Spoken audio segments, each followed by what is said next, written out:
dernière capsule sur la taxe CAQ. J'aime ça, la taxe CAQ.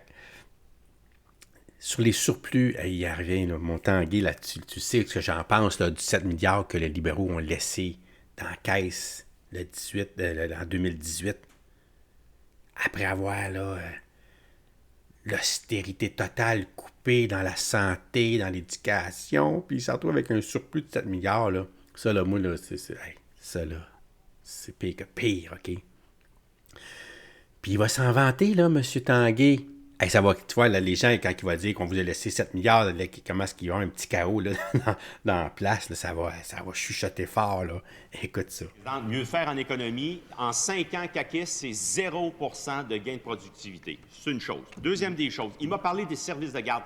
Qui ne me parle plus jamais des services de garde? Ils ont promis à la dernière élection, ça coûtait 1,4 milliard, de convertir l'entièreté des 56 000 places non subventionnées. Dans le budget, c'est pas ça, c'est 1000 places, imaginez-vous donc. Alors, son prix à couper, son prix à taxer, il revient avec sa taxe CAQ, Madame la Présidente, alors qu'il avait promis de ne pas imposer le fardeau, d'alourdir le fardeau des Québécoises. Il a rompu sa promesse. Réponse du premier ministre.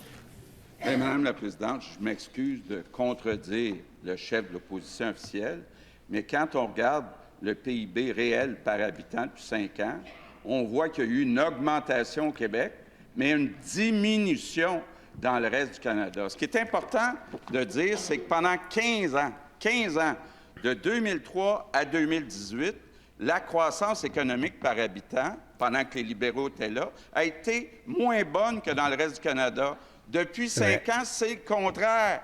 La CAQ a réussi à réduire l'écart de richesse du Québec avec le reste du Canada. Ça ne s'était pas fait pendant les 15 années libérales.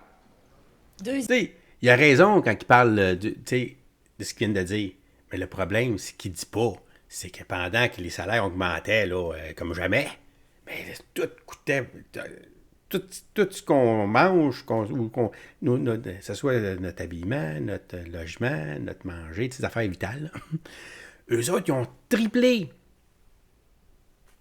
Fait que là, j'aurais aimé mieux rester le même salaire à peu près, là, puis les prix restent même chose, ça a moins d'impact que si tu mets 24 % de plus de salaire, mais tu mets 75 % de plus dans les dépenses. Tu n'as pas besoin d'être un grand génie pour comprendre que tu es perdant. Puis on le voit, là, comment est-ce que le monde peine en ce moment. C'est grave, là. Puis, mais tu sais, il joue avec les chiffres, là. Deuxième complémentaire. Gouvernement libéral 2014-2018, amélioration de la cote de crédit en 2017, amélioration de la cote de crédit en 2019, c'était le résultat des années libérales au gouvernement. Quand on leur a laissé le gouvernement, Madame la Présidente, il y avait 7 milliards de dollars dans les coffres de l'État et les services étaient mieux donnés.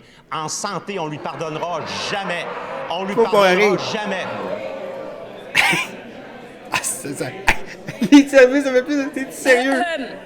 Hey, là, il me prend pour des mouches à fruits, là. Messieurs, dames, article 32, article 37, c'est votre règlement. C'est votre règlement. Le silence, pas de réaction, pas de commentaires. On écoute les questions, on écoute les réponses. Poursuivez, monsieur le chef. Tous les députés caquistes qui ont réagi, je veux vous voir dans vos yeux ce que vous dites aux Québécoises et Québécois, qui attendent 3 heures de plus sous votre gouvernement qu'en 2018 aux urgences. Avez-vous la même réaction? 3 heures. Inacceptable. Du premier ministre. Bon, mais t'as mis le feu dans notre parti. Que le chef de l'opposition officielle vient de se faire boucher puis qui a changé de sujet. Revenons sur les finances publiques. Revenons sur l'économie. D'abord, il y a une différence, là. En économie, depuis 5 ans, on a mieux fait que le reste du Canada. Ça, c'était pas vrai pendant le gouvernement libéral. Maintenant, comment le gouvernement libéral a-t-il équilibré les comptes? En faisant des coupures dramatiques dans les services en santé, dans les services en éducation. Madame la Présidente, on n'a pas fait ce choix-là. On a chacun notre façon de gouverner. Troisième complémentaire. Tout à fait d'accord avec le premier ministre. Lui, c'est 11 milliards, déficit historique. Nous, c'était un équilibre budgétaire, des surplus budgétaires. Je reviens là-dessus. On avait un équilibre budgétaire, les services étaient mieux sur toute la ligne. Aux urgences, on attend sous votre gouvernement, Madame la Présidente, 3 heures de plus. Vous êtes fiers de ça? On est rendu moins bon que l'Ontario dans le ratio dette-PIB. C'est arrivé en 2024. Vous êtes fiers de ça? On a les maisons de cotation de crédit qui nous mettent, Madame la Présidente, en surveillance. Il est fier de ça, le premier ministre? La réponse du... Edith, tu dis on vivait mieux dans le temps de l'austérité de Couillard, il faut le faire. En fait, il faut penser, Edith, là, c'est que toutes les politiques qu'ils mettent en place, là, tout de suite aujourd'hui, ont un impact dans l'avenir. Ça n'a jamais un impact immédiat là, dans la semaine qui suit. Là. À moins qu'il dise à partir de demain, il y a une taxe, là, c'est sûr qu'on la subit tout de suite. Là. Mais même encore là, même s'il dirait ça, le temps que ça joue sur ton portefeuille, ça va prendre des mois et des années avant vraiment ça t'impacte. Là. Puis là, ce qu'ils ont fait, eux autres, les libéraux, là, pendant qu'ils étaient au pouvoir, là, de couper, d'empêcher, d'envoyer à la retraite nos personnes, nos meilleurs là, en santé, nos meilleurs en éducation, de contingenter à l'école pour qu'il y ait moins de rentrées dans ces domaines-là qu'aujourd'hui, on cherche du monde. Là. T'sais? Fait qu'aujourd'hui, ce qu'on vit, c'est beaucoup les politiques de Couillard. Tu comprends? Fait que on vivait mieux dans le temps de Couillard parce qu'on n'était pas encore impacté par ces politiques qui mettaient en place. Mais aujourd'hui, on est impacté par les politiques qui mettent en place. Juste une petite précision là. Premier ministre.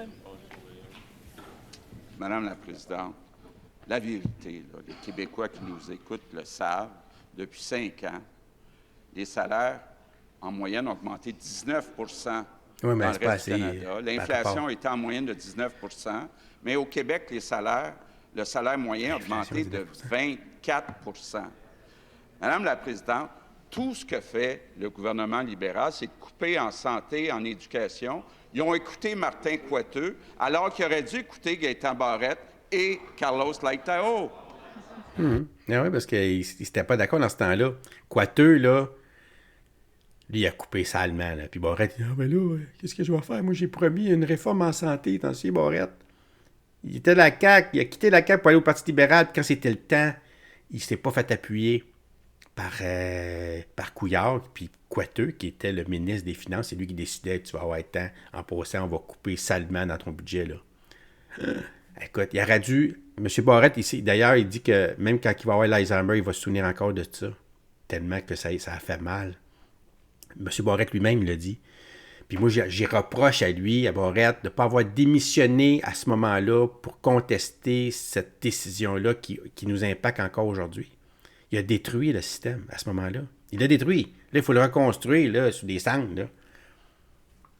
Si M. Barrette, là, il n'aurait pas pensé rien qu'à lui, là, à ce moment-là, c'est-à-dire à son petit salaire de député, là, il aurait pensé à la population puis à l'avenir, là, il aurait démissionné. Il aurait dit, moi, je ne peux pas rester dans un gouvernement comme ça, qui va faire ce qu'on annonce. Là.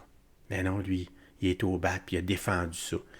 Puis, contre son gré, là, mais il l'a fait pareil pour garder sa paye. Il l'a dit, il est au mordu à cette heure, là, il l'a dit. T'es écœurant d'avoir fait ça. Mais la taxe CAQ, revenons à la taxe CAQ. C'est là qu'on voit que encore une promesse de briser de François Legault, de la CAQ. Ça finit plus de finir. Il n'est pas capable de respecter ses promesses. Écoute, il l'a dit il y a un mois, quand il a fait sortir son budget de 11 milliards, on ne montera pas les taxes ni les impôts, là. On vous le promet, on a décidé d'investir à la place de pelleter par en avant, de s'endetter davantage, puis on ne vous taxera pas plus que ça. Puis la première occasion qu'ils ont eue, que le fédéral lui a donnée, ben oui, il a sauté sur l'occasion pour aller chercher 1 milliard de plus dans nos poches.